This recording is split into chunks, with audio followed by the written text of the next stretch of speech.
The last 2 weeks with our athletes in Milrose Games in New York City and Notre Dame this past weekend, our performances, obviously, when you look at record books and you look at the incredible history in the program, certainly the performances in Milrose Games and Notre Dame this past weekend are in that another stratosphere, real historic performances. And as a coach, you kind of sit back on Monday morning and you look at those performances by Alicia Monson, Ollie Hoare, Morgan McDonald, distant medley relay teams, both on the men's side and women's side, and I'm still pinching myself today as we head into the Big Ten Championships.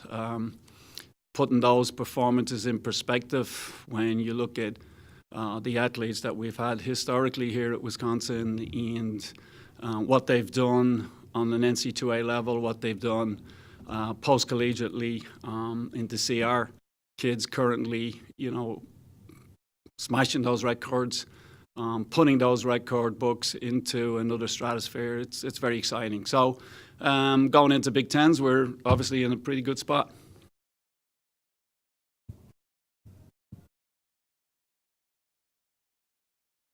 Oh, I certainly must give a shout out to Brian and Paul for certainly the being at Notre Dame, coming there, taking time out of their busy schedules and from hockey and hockey duties.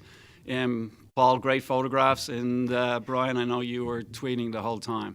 That's awesome. And our kids appreciate that. So thank you. To do what they did, knowing what they wanted to do on Saturday, it's easier said than done, is it not? Yes, it is a lot. When you look at this, and again, as I just said, Monday morning quarterback, and you see the history. Going there, the objective was to qualify for the national championships, to rewrite the record books. The women's distance medley team shattered the record by 9 seconds. When you look at the personnel that were on that record-breaking team back in 1996, it goes all the way to the days of Peter Teagan and Kathy Butler. Great coach, Hall of Fame coach, a 3-time Olympian, and to go to Notre Dame and break that record by 9 seconds is just fantastic. To be in that national conversation for the first time with our women's team, that's a program changer right there. We thought it would be close. We were hoping we'd break the record, but not only to break the record and qualify for the national championships, they're currently ranked 8, with 3 kids that have never been to the national championships before. That's a lot of fun, and it's great for the program. Certainly on the men's side, when you have athletes like Morgan McDonald, Ollie Hoare, on bookending the relay team. Morgan McDonald's 252 leadoff leg. I mean, if we could have put him on the anchor, but we chose to put him on the leadoff for fun. That was an incredible leadoff leg.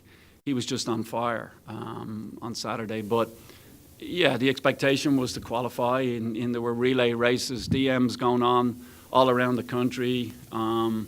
And as they were happening, the other events were going on Friday night, we kind of knew what we had to do just to get to the national meet. And again, the qualifying standards are just, the bar has been raised around the country. It's going to take 928, 929 to get to the national championships. I mean, 2 or 3 years ago, 933, 934 would have made it. So it's just gone to another level.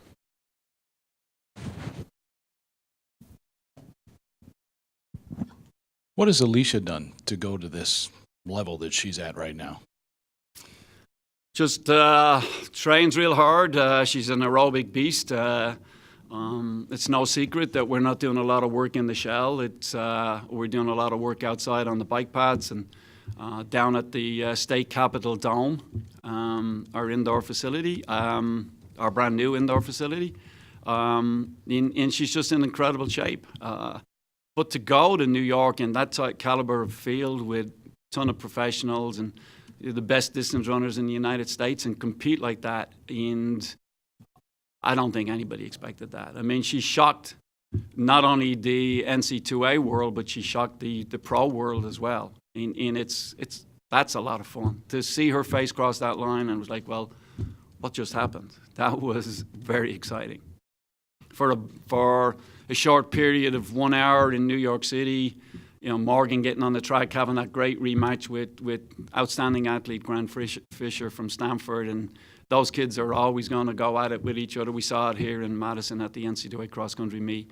And then Ollie getting in that big Wanamaker mile and running 3:54, like in the space of 1 hour, to see those level of performances was very, very special day. I missed your move to the Capitol Dome. What's this all about, Mick? It's one of those areas in Madison where no matter how much it snows, obviously it snowed all day yesterday. This morning we're down there and it's cleared. So it's 860 meters around there. We do reps down there, and it's kind of fun. We're right downtown. It's great to see the state workers come out. They're always cheering us on. The people from the different businesses around the square. It's kind of, just what we do in Madison.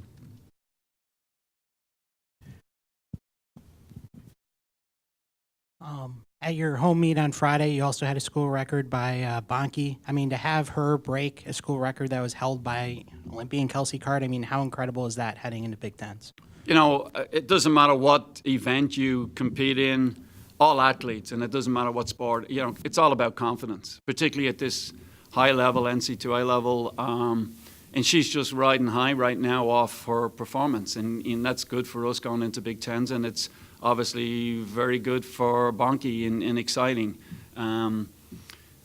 She's worked real hard and has had some obstacles, and she keeps getting better. She keeps improving. We look to see her having a great weekend in Michigan and also at the national meet. Where do you fit in this weekend with your women's team at the Big Tens? It's a good question. We're planning it out right now today. We've a staff meeting this afternoon, and we'll kind of lay out the game plan. In order for us to be successful at Big Ten level, we got to double up our kids, and that's always tough. When you look at the meets, and it's a short season. In the space of 4 weeks, the amount of work that they've done, the amount of racing they've done, it doesn't matter whether you're throwing, whether you're jumping, running. It's a lot of wear and tear on the body. We've done a lot of travel, and that certainly takes its toll on the kids. So we'll put our plan together this afternoon, and we'll live by it. That's our job. So we're looking to, obviously, individual champions at this level. Is the Big Ten Conference is just gone crazy the last couple of years. It's not the conference it was 5-10 years ago. Everybody knows that. If you look at the outdoor results, we were one of the top conferences in the country, and we definitely are indoors. You look at the national list, top 16 in each event, and you see the number of Big Ten kids on that list. So, scoring points at the Big Ten level is getting more and more difficult, but we're going to go in there this weekend and give it our best shot.